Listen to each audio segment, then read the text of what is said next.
Hey guys, how you doing? This is Jeff from Captain Seth's House of Fire at fireplacesrust.net. We're just giving you a little sneak peek here. This is the Buck Stove Model 21ZC, as in zero clearance. So this should be a high efficiency wood stove. Basically built into your wall, for new construction or renovation in your house.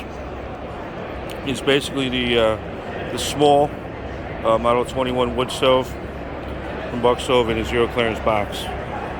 This is your top here. So what you do is you start out with an anchor plate from the manufacturer, the Class A chimney pipe we would use, such as Selkirk or a door vent. Screws down onto there, stack your chimney pipes right up on this. So you got your blower in the front, air control. It's probably good for about 1,500 square feet of heating, maybe a little less.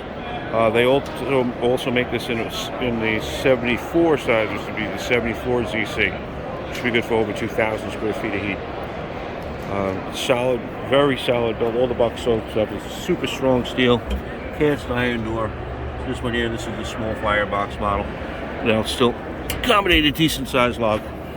Anyway, if you need one, you give us a call. Go to our website, fireplacesrust.net. It's 1-855-485-4015. Thank you.